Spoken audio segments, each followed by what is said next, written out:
C, A, B, D, E. Então vamos ver cada uma letrinha. O que é o X? O X é hemorragia sanguinante. Tá ali o X bem no meio da palavra. O que eu vou fazer aqui no X? Eu vou fazer o controle das hemorragias que ameacem a vida, né? São hemorragias que eu consigo ver, né? São hemorragias externas, potencialmente fatal e que deve ser imediatamente identificado e tratado. Antes mesmo de eu continuar a minha avaliação, antes mesmo de eu fazer uma abertura de via aérea ou fazer uma ventilação, né? Fazer uma estabilização de cervical. Eu vou primeiramente, se eu encontro uma vítima que ela tem uma hemorragia grande, eu vou controlar essa hemorragia, tá? E quando pode ser uma hemorragia grande? Quando é uma hemorragia que foi de lesão de uma artéria, né? De membro inferior, por exemplo, uma artéria femoral, couro cabeludo, tá? Juncional, de veias calibrosas, enfim. Isso dá para ser feita a avaliação no momento da abordagem. E mais lá na frente a gente vai ver as técnicas que faz essa controle dessa hemorragia, que é compressão direta, pressão direta, curativo compressivo, pressão direta e torniquete. São essas 3 técnicas. E o A, que é a abertura de via aérea e estabilização da cervical. Como eu vou fazer a estabilização dessa cervical? Primeiro, eu tenho que avaliar esse paciente. Qual foi o mecanismo de lesão que fez com que ele ocorresse aquele acidente? Foi uma lesão grave, né? Que pode ter uma lesão fechada ali, que eu posso suspeitar que lesionou a espinha, né, dele. Então, foi um acidente automobilístico também, eu tenho que considerar. A cinemática do trauma ela é muito importante nesse momento, para a gente fazer a avaliação dessa estabilização, né? Então, lembrando que feito aqui, eu vejo a necessidade de estabilizar, eu não posso mais soltar, tá? E até eu descartar com segurança, né, essa lesão. Como é que eu vou descartar com segurança? Depende do mecanismo do trauma, depende da cinemática do trauma, né? Aí de repente você encontra pessoas ali que possam falar, não, o acidente foi assim, o acidente foi desse jeito. Aí você avalia se tem a possibilidade de lesão na espinha.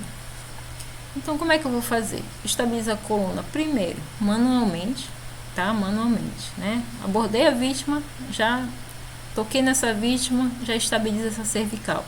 Lembrando que sempre eu vou abordar a vítima pelo lado onde ela se encontra, a direção dos olhos dela, para onde ela está olhando, né?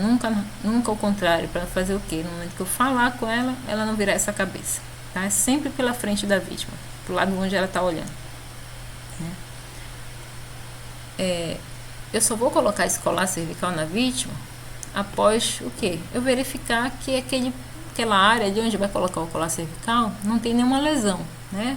Para não ter que colocar o colar e depois tirar, tá? Então, nesse primeiro momento, a estabilização ela é feita manualmente mesmo, tá?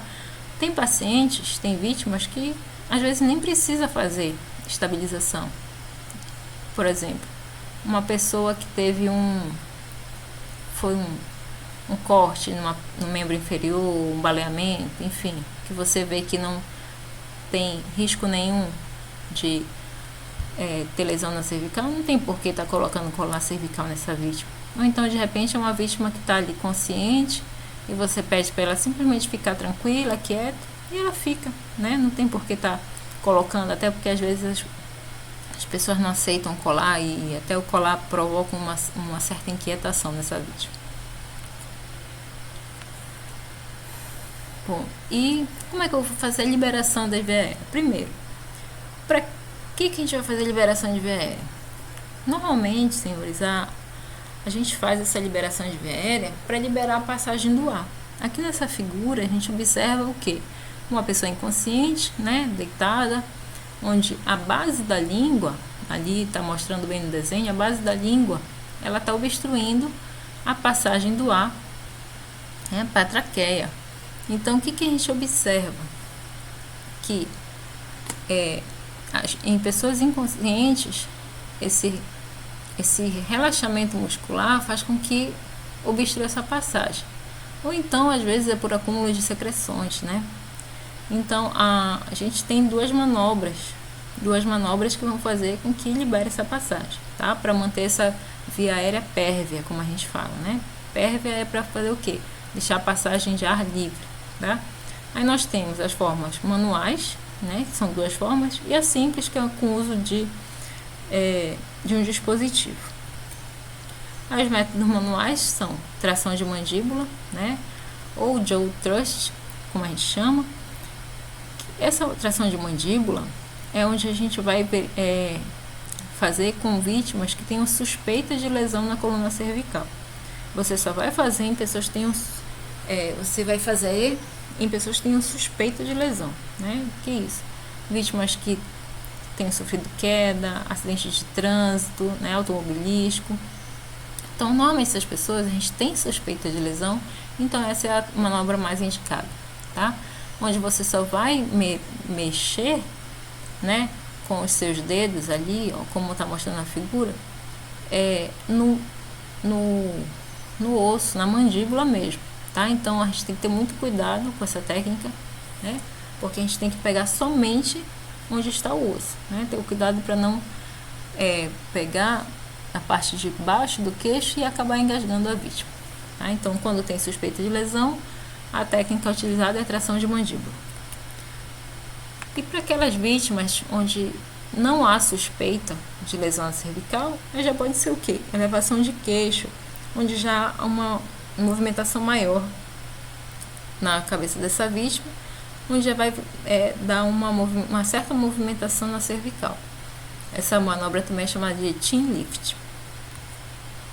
E o método simples, como eu falei, que é com auxílio de dispositivo, né, que é o que a gente tem nas nossas viaturas, que são as cânulas orofaríngeas, né, para aquelas vítimas que estão inconscientes, é só utilizar esse tipo de vítima, porque ela não tem o reflexo do vômito, tá? Então pode ser utilizado isso até para auxiliar, para que o bombeiro não tenha que ficar ali segurando a cabeça da vítima, realizando as duas manobras que você tem anteriormente. Então é colocado as cânulas, que aí ela segura a língua e permitindo a passagem do ar.